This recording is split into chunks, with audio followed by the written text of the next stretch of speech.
Hello everyone, welcome to Ardhanarishvara एकात्मिक यात्रा। Finally दोस्तों, बहुत दिनों बाद गाइडेंस ला रही हूँ आप सबके लिए। अच्छा लग रहा है। बहुत ही गंदा वाला कोल्ड हो चुका था मुझे। खैर, थोड़ा फीवर अब भी है बट पहले से बेटर है। अच्छा लग रहा है, दोबारा से अपना सोल पर्पस कर रही हूँ। और दोस्तों, मैंने ये नोटिस किया कि अगर आप अच्छी प्रैक्टिसेस में नहीं रहते या सोल पर्पस नहीं कर पाते तो मन बहुत भटकता है। दूसरों की एनर्जीज़ का काफ़ी प्रभाव पड़ता है उस टाइम पीरियड में। अगर आप अच्छी प्रैक्टिसेस में नहीं रहते हैं या आप बिज़ी नहीं रहते हैं, इसलिए हर वक्त खुद को अपनी क्रिएटिविटी काम में बिज़ी रखना ज़रूरी होता है। अगर आपको हाई वाइब्रेशन में रहना होता है तो निरंतर स्पिरिचुअल प्रैक्टिसेस से जुड़े रहना होता है। खैर, आज की गाइडेंस पे आते हैं। आज उन लोगों की बात करूँगी जो इस जर्नी के बीच में ये सोच सोच के परेशान होते हैं कि ट्विन तो थर्ड पार्टी में हैं, तो क्या वो सिंगल रहना चाहिए? क्या उनको सिंगल रहना चाहिए या सोलमेट के साथ चले जाना चाहिए? इस जर्नी में ट्विन का हमें कितना वेट करना चाहिए? आज का टॉपिक यही है। आज की जो भी गाइडेंस है इस पर बेस्ड है। और हमारा मन तब और भी ज़्यादा डगमगाता है जब बीच राह में ऐसे सोल कॉन्ट्रैक्ट हों, ऐसे सोल कॉन्ट्रैक्ट्स आ जाते हैं जो सोलमेट की तरह फील होते हैं। लगता है कि डिवाइन ने इसे तो नहीं चुना है हमारे लिए। उसी को हम ट्विन समझने की भूल कर बैठते हैं। और जाहिर सी बात है, जिनसे हमारे सोल कॉन्ट्रैक्ट्स हैं, कार्मिक एग्रीमेंट्स हैं, वो सब भी डिवाइन टाइमिंग पे ही शो अप होते हैं, मिरर्स बन के आते हैं।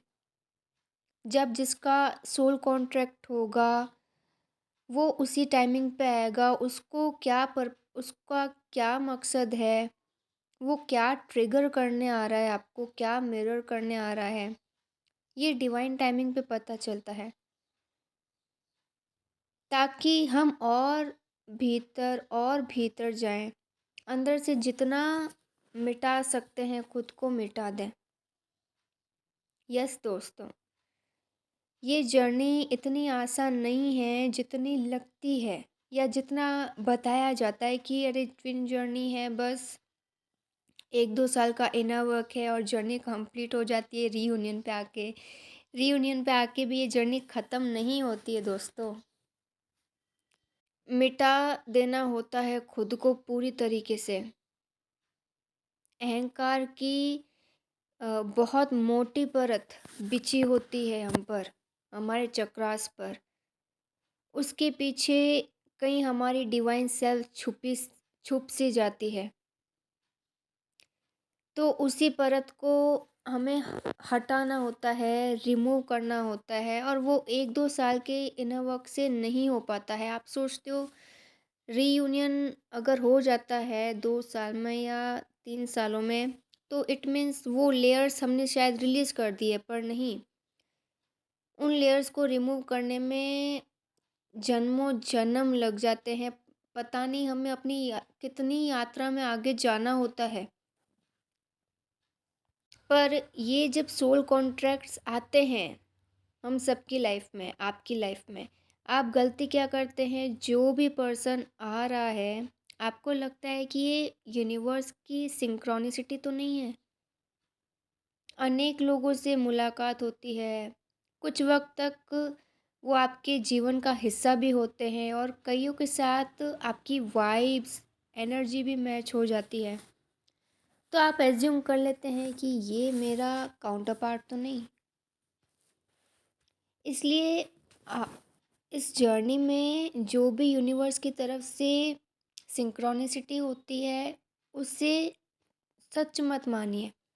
जैसे नंबर्स हो गई, बटरफ्लाइज़ हो गया, तो सबको किसी ना किसी से रेजोनेट मत करिए कि बटरफ्लाइज़ आ रही है, अरे ये सोलमेट तो नहीं है, अरे पैटर्न्स दिख रहे हैं, अरे ये काउंटर पार्ट तो नहीं है।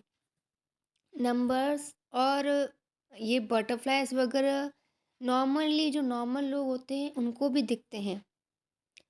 हाँ, ठीक है, वो उन पैटर्न्स को ऑब्ज़र्व नहीं करते हैं और हमें इस जर्नी के बारे में पता चलता है कि ये एक यूनिवर्स का तरीका है हमसे कम्युनिकेट करने का, तो हम बहुत ज़्यादा ध्यान लगाते हैं इन पर और दूसरे लोग इन पे ध्यान नहीं लगाते हैं। इसलिए मैंने कहा, मन कई बार भटकता है। कभी-कभी मन करता है सोलमेट के साथ चले जाएँ। दोस्तों, मुक्ति कोई सस्ती चीज़ नहीं है। ये बहुत भारी कीमत माँगती है आपसे। अगर आप खुद अपनी मुक्ति के लिए आगे आ रहे हैं, आड़े आ रहे हैं, तो ये आपसे आप ही को माँग लेती है। अगर आप भी अपनी इस जर्नी में अपने मोक्ष के लिए रुकावट हैं, तो आपको खुद को ही अपने आप को दाँव पे लगाना होता है। मुक्ति आते-आते आप बचते ही नहीं हैं और जिसे अपनी हस्ती प्यारी है, जो खुद को बचा कर रखना चाहता है इस संसार में, उसे मुबारक अहंकार अपना। फिर वो अपना ईगो रख सकता है और अगर अपना ईगो रखेगा कोई, तो फिर मुक्ति संभव नहीं, मोक्ष संभव नहीं। क्योंकि अहम भाव कभी मिटना पसंद नहीं करता है। इस जर्नी में हम डीएम डीएफ की मिलन की बात करते हैं, रीयूनियन की बातें करते रहते हैं, पूर्ण मिलन की बातें करते रहते हैं, पर प्रेम में दो देहों का मिलन नहीं होता, बल्कि प्रेम में दो एकांतों का मिलन होता है। दो व्यक्ति अकेले हो जाते हैं प्रेम में। जब असल प्रेम होता है तो आप अकेले हो जाते हैं, पर भीड़ से मुक्त हो जाते हैं। दो शून्यताएं मिलकर एक शून्य बनती हैं। आप पहले से ही शून्य थे, अनंत यात्रा से ही शून्य रहते आए हैं, पर वो शून्यता छिप सी गई थी। तो जब भी दो शून्यताएं मिलकर एक शून्य बनती है, आप अकेले पड़ जाते हैं, तो उस अकेलेपन में भी पूर्णता होती है, उस अकेलेपन में भी प्रेम होता है। जब व्यक्ति कामनाओं में होता है, भीतर काम होता है, तो हर पल किसी दूसरे की तलाश होती है। साथ पाने के लिए निरंतर व्यक्ति खोज करता रहता है कि कोई कब उसके जीवन में आएगा, प्रवेश करेगा। जबकि जब प्रेम होता है तो सारी तलाश, सारी खोज खत्म हो जाती है। आप उलझे हुए रहते हैं ना कि सोलमेट के साथ जाएं या नहीं, तो ये आपकी निजी जीवन की बात है। किसी मेंटोर से मत पूछिए कि सोलमेट के साथ मूव मूव ऑन होना चाहिए या नहीं। आपकी गट्स क्या बोल रही हैं? आपकी गट्स बोल रही हैं कि दूसरे व्यक्ति को चुनना चाहिए, तो चुन लीजिए, कोई बुराई नहीं है। पर आज एक बात कहूँगी, कौन किसकी लाइफ में कब तक ही रहता है दोस्तों? चलिए बताइए। आपके डीएम कार्मिक के साथ हैं, सोलमेट के साथ हैं, आखिर कितने दिन तक रहेंगे साथ? 1 महीना, 6 साल, 10 साल या पूरी लाइफ? बस इतना ही उनका सोल कॉन्ट्रैक्ट रहेगा ना? जब तक देह है, तब तक ही उनका उनसे सोल कॉन्ट्रैक्ट है। जब तक बॉडी है तब तक। या आप भी मैरिड होंगी, तो आप भी मैरिड हैं, पर सवाल ये है, ये जर्नी आपको इतना गहराई में लेके जा रही है, पर आप समझ नहीं पा रहे हैं कि कौन किसके साथ कब तक रहता है। जिस दिन देह खत्म, सारे कॉन्ट्रैक्ट्स खत्म। दोस्तों, ये गाइडेंस सिर्फ 1% के लिए ही है। वही इसे समझ पाएंगे, एक एक वर्ड से रेजोनेट कर पाएंगे। जिन्होंने इनर वर्क नहीं किया है, बस अभी उनकी जो गाड़ी है यहीं अटकी है कि अरे वो मुझसे बात नहीं कर रहा है, बात नहीं कर रही है, मैं उसे हर वक्त सोच रही हूँ, वो थर्ड पार्टी से कब फ्री होगा, मेरी उम्र तो निकलती जा रही है, मेरा कोई फ्यूचर ही नहीं है।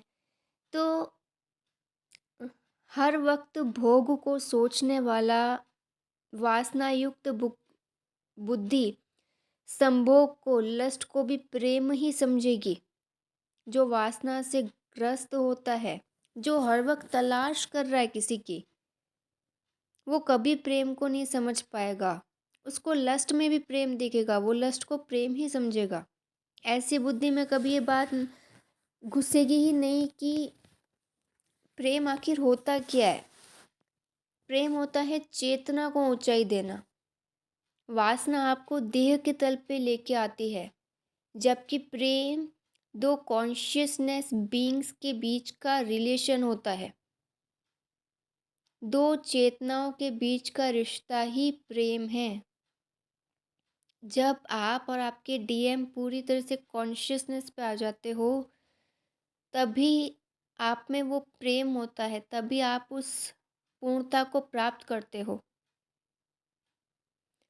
ये जर्नी आपको देह से बाहर निकालने के लिए ही मिली है।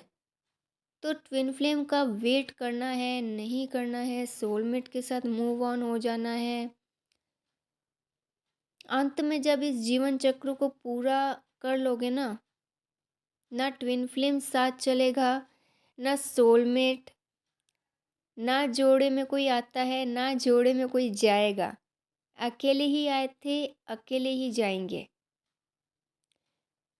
और हर एक ट्रिगर पे आपको ये जर्नी यही सिखा रही है कि मत भागो किसी के पीछे, ना ट्विन फ्लेम के पीछे, ना सोलमेट के पीछे। पर आप जाना चाहते हैं किसी के साथ, देन इट्स योर चॉइस, आप बिल्कुल जा सकते हैं। इसलिए ये जर्नी आपको कॉर्ड्स कट करना सिखाती है। अटैचमेंट, इमोशनल, किसी भी तरह की कॉर्ड है वो आपको रिलीज़ करनी ही होगी, तभी मोक्ष संभव है, मुक्ति संभव है। और अभी तो ये जर्नी आपको और गहराइयों में लेके जाएगी, ये तो बस शुरुआत है। सो फ्रेंड्स, आज की वीडियो में इतना ही। मिलते हैं नेक्स्ट वीडियो में। Till then goodbye and God bless you.